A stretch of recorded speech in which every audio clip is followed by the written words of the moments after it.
The Immortalists is a book I've been dying to get to. That's a little bit of a pun, which you may understand once I give you the synopsis. Now that I've finally been able to read it, I have a lot of things to say, so let's talk about it. Here is my spoiler-free review of The Immortalists by Chloe Benjamin.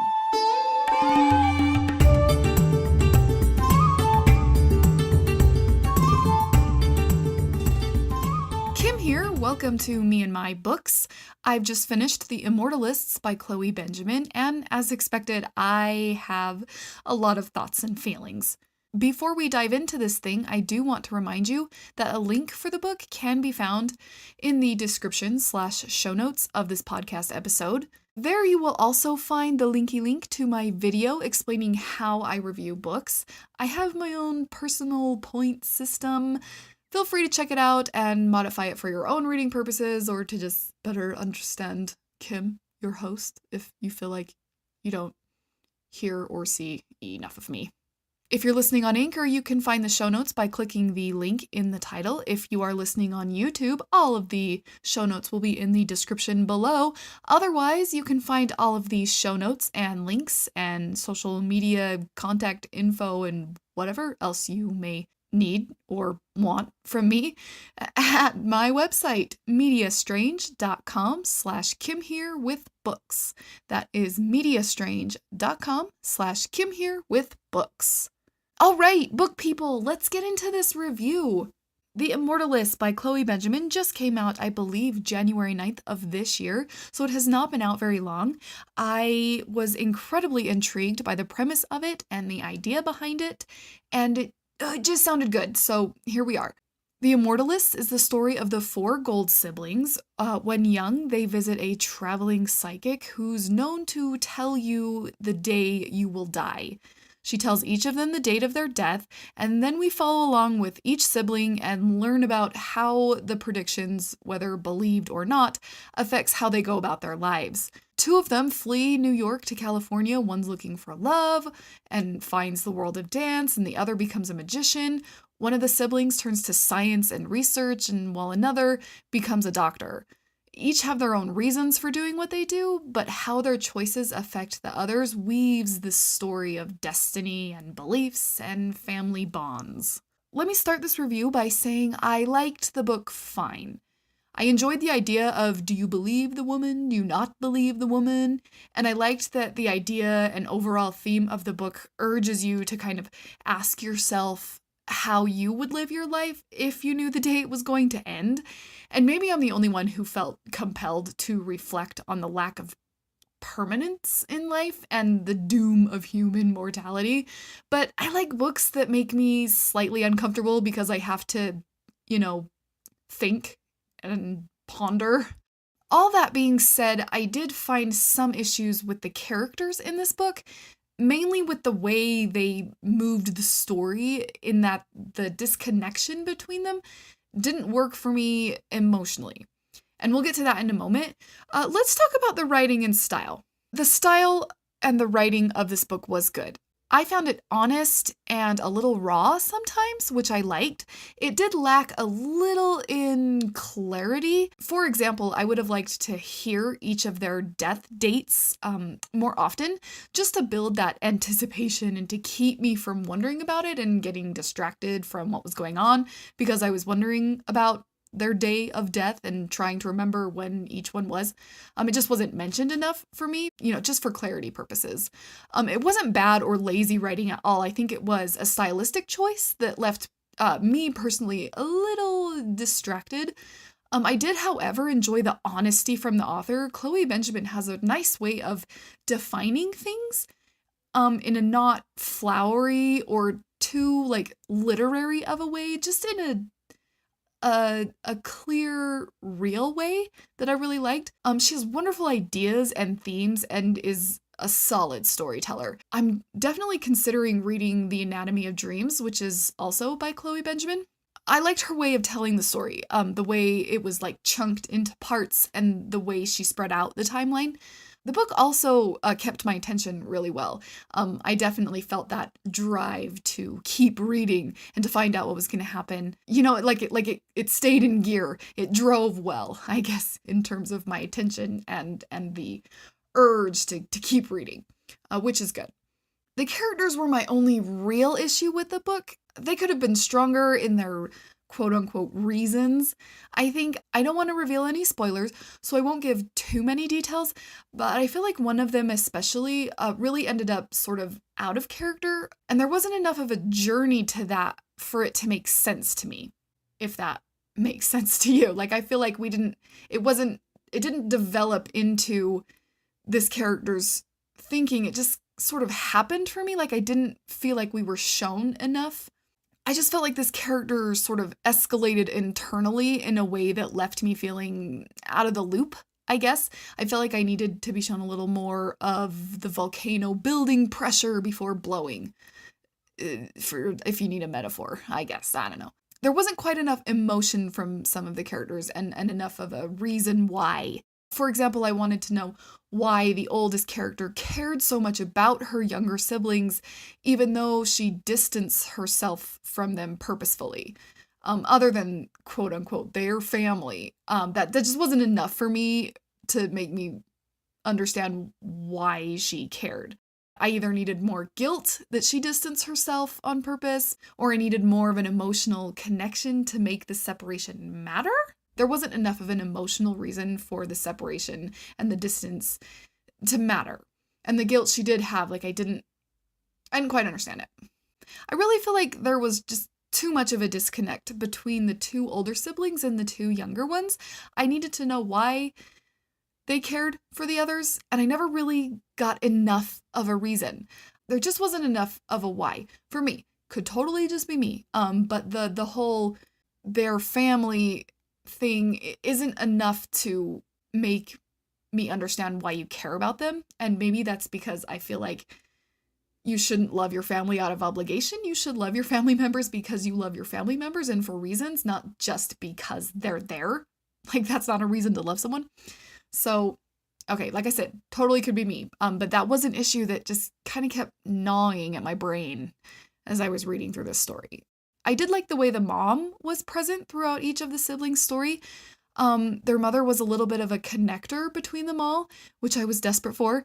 And I really liked how we got to see each sibling's perspective of her, kind of what their mom meant or represented for each one of them, and it was different for each one. That was really interesting to see, and I really liked that, how the mom meant one thing to one sibling and another thing to the other, and it was really cool. That was a cool thing to explore. The story overall was pretty good. The plot kept me wanting to know what was going to happen next, although I did like some siblings' storylines better than others. The story is split into 4 parts, almost like 4 kind of novellas, but not really. They wouldn't stand alone well, but sort of in these 4 chunks. And I did like some chunks better than other chunks. There just were some of the siblings I kind of understood and I thought were more emotionally developed and explained a little better than others. So I kind of just understood them a little better and was therefore more emotionally invested in their stories. I also really loved the representation and sort of implied discussion about both LGBTQ issues and mental health and a little bit of race and diversity. To that, I will give my usual disclaimer that I do not hail from the LGBTQ community. I know many who do and love to see the normalizing of it in literature and quote-unquote entertainment. However, I am hesitant to say there's awesome LGBTQ representation in this book because I don't have the perspective and life experiences to qualify me to say that. From my point of view, it was good to see it and have it be such an important plot point. However, I'd love to know from those actually in the LGBTQ community if it's accurate or relevant or problematic, etc. Call in, comment, or social media me your opinions on that because I'd love, love, love to hear them and to hear what you have to say. Like I said earlier, all my links for social media can be found in the show notes or the description, depending on where you're listening. You can also find them all at mediastrange.com/KimHereWithBooks. As a side note, I can speak from a mental health perspective, long and involved story, but I do have experience there in my own life and suffer from my own things. So I feel like I'm credible enough, I guess, for lack of a better word, to give a legit opinion. But I thought that element of the story was realistic, relatable, and just done very well. It was an important part to the story, but it wasn't the end all be all. But it also wasn't there just to be there. And it also wasn't what the actual story was about. It was like a piece of the pie. It wasn't the whole pie, and it wasn't just unflavored whipped cream on top to have it in there. If that makes sense. Here's a pie analogy for mental health, because why not? Also, now I just really want pie. Dang it. Wow, we've digressed a little. I liked the mental health aspects and elements to this book. I thought they were handled well, and it was nice to see, I don't want to say normalized, but it was nice to see it play a part in the story in a real way, I guess is how I'll put it. Anyway, the actual story within the book was good. Solid story, good storytelling, and it's a story that makes you think and reflect on mortality and how to live your best life, I feel like, which is always a good thing if you ask me. Which you kind of did. I mean, you're here, listening to me jibber jabber on about this book, which is the same as flat out asking me what I think. So that's what I think. Books that make you think are always good books. I feel like that got away from me a little bit. Moving on. The pacing of this book. I feel like the pacing of this book was fine. A little clarity of time would have helped me understand at what pace we were moving sometimes.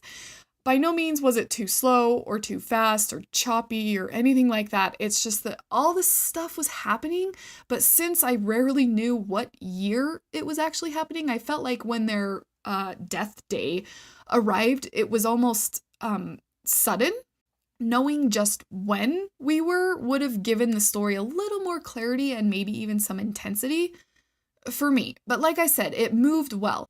I did feel it drag a tiny bit with certain characters, but overall I thought it was really nicely paced, without a rushed feeling, nor was there any real lag. Just a teeny weeny bit, and like I said, knowing if we had had the year mentioned about when things were happening, it would have just cleared things up for me a little bit, but it wasn't enough for me to get angry over or anything like that. So hooray for the pacing, it moved well. For my own just thoughts and feelings and opinions, I'd say the story didn't have a super strong opening line, but did grab me within the first few pages. However, the story sort of trickled downhill a little bit as it went along. It was strong at the beginning, then it was good, but not quite as good as the beginning. Then it took a little bit of a turn that didn't make much sense to me. And then the chunk at the end saved the book a little, but there was still a connection problem between the characters. I keep coming back to that because it really, I didn't want that to be a thing. I think I liked the idea better than the story of what actually happened, unfortunately. This idea of knowing the day you're going to die, whether you believe it or not, and then what do you do about it? In application, it didn't quite reach the potential I think it had in the book. But it wasn't a bad book by any means. Just didn't quite make it for me. The style of writing was clever and the story was solid. The ideas explored were good, but like I said, the actual execution and actual happenings weren't quite as good as the idea itself. Okay, so like I said, it didn't quite live up to its potential, but not at all is it a failure. Like, not at all. Still a good book. I liked how each sibling dealt with their own madness in their own way, knowing the day they were going to die. Like I said, I liked the representation of LGBTQ characters and mental health and the little bit of diversity.